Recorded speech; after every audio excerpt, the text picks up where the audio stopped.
Assalamualaikum warahmatullahi wabarakatuh. Saya atas nama Muhammad Syahrul Azad dengan NIM 09105801250001 dari Prodi Teknologi Pendidikan semester 2. Saya akan menjelaskan tentang prinsip dan nilai anti korupsi pada mata kuliah Pendidikan Anti Korupsi dengan dosen pengampu Dr. Sam Hermansyah SPDI MPD.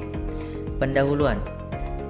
Pendidikan anti korupsi di perguruan tinggi sangat penting karena korupsi di Indonesia sudah berada pada tingkat serius dan berdampak luas terhadap seluruh aspek kehidupan, sosial, politik, ekonomi hingga moral individu. Korupsi tidak hanya merusak sistem, tetapi juga membentuk karakter generasi muda menjadi tidak jujur dan tidak bertanggung jawab.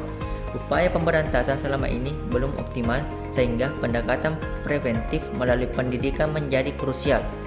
Perguruan tinggi memiliki peran strategis untuk menanamkan nilai dan prinsip anti korupsi kepada mahasiswa sebagai agen perubahan melalui integrasi nilai seperti kejujuran, tanggung jawab, dan keadilan dalam kehidupan akademik. Selanjutnya, prinsip-prinsip anti korupsi. Ada 5 prinsip utama anti korupsi, yaitu pertama, akuntabilitas. Setiap tindakan, kebijakan, dan penggunaan sumber daya harus dapat dipertanggungjawabkan secara jelas.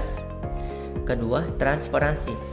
Seluruh proses harus terbuka dan dapat diakses agar publik bisa mengawasi. Ketiga, kewajaran atau fairness. Pengambilan keputusan dan penggunaan anggaran harus masuk akal, proporsional, dan tidak manipulatif. Keempat, kebijakan. Adanya aturan yang jelas, berkualitas, dan berintegritas untuk mencegah korupsi. Kelima, kontrol kebijakan. Pengawasan dan evaluasi berkelanjutan terhadap kebijakan agar tetap efektif dan tidak disalahgunakan. Kelima prinsip ini saling terkait dan menjadi fondasi sistem pencegahan korupsi baik di pemerintahan, organisasi maupun di perguruan tinggi. 5 prinsip ini terlihat ideal. Kenapa prinsip-prinsip ini sering ada tetapi korupsi tetap terjadi? Yang pertama, akuntabilitas yang hanya sebagai formalitas. Banyak institusi sudah akuntabel secara administratif, laporan ada tapi tidak substantif. Contoh, laporan keuangan dibuat rapi tapi datanya dimanipulasi. Yang kedua, transparansi tetapi hanya ilusi keterbukaan.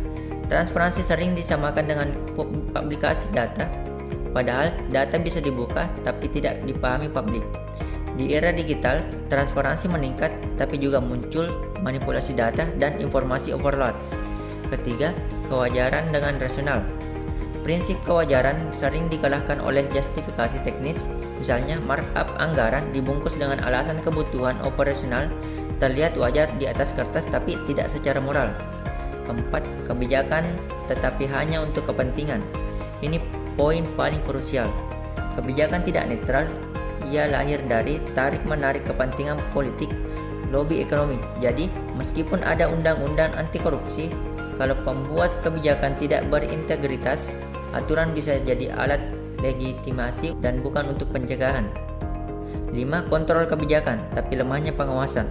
Secara teori, kontrol ada, baik internal dan eksternalnya, tetapi praktiknya pengawasan sering tumpang tindih, tidak independen, bahkan ikut terlibat. Selanjutnya, nilai-nilai anti korupsi. 9 nilai utama anti korupsi adalah: pertama, kejujuran, tidak berbohong, tidak curang, menjaga integritas akademi dan sosial. 2. Kepedulian, peka terhadap kebutuhan orang lain dan lingkungan. Ketiga, kemandirian, mampu bertanggung jawab tanpa ketergantungan. Keempat, kedisiplinan, taat aturan dan menghargai waktu serta proses. Kelima, tanggung jawab, siap menanggung konsekuensi dan menyelesaikan tugas dengan baik.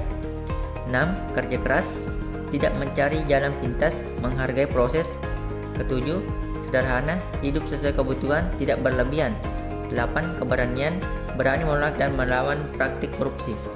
9. Keadilan, bersikap objektif, tidak memihak dan berpihak pada kebenaran. Nilai-nilai ini menjadi fondasi karakter individu untuk mencegah perilaku korupsi sejak dini, khususnya di lingkungan perguruan tinggi. Apakah nilai ini cukup untuk mencegah korupsi? Realitas menunjukkan banyak koruptor tahu nilai kejujuran, bahkan pernah dididik dengan nilai yang sama. Artinya, masalahnya bukan pada tidak tahu nilai, tapi pada tidak adanya insentif untuk mematuhi nilai. Jadi ini kembali pada kesadaran masing-masing. Nah, kesimpulan, nilai-nilai anti korupsi penting sebagai dasar karakter, tetapi tidak cukup tanpa dukungan sistem yang adil dan konsisten. Karena perilaku manusia tidak hanya ditentukan oleh nilai, tetapi juga oleh peluang, tekanan, dan insentif di sekitarnya. Nah, itulah tadi penjelasan saya tentang prinsip dan nilai anti korupsi. Sekian dan terima kasih. Assalamualaikum warahmatullahi wabarakatuh.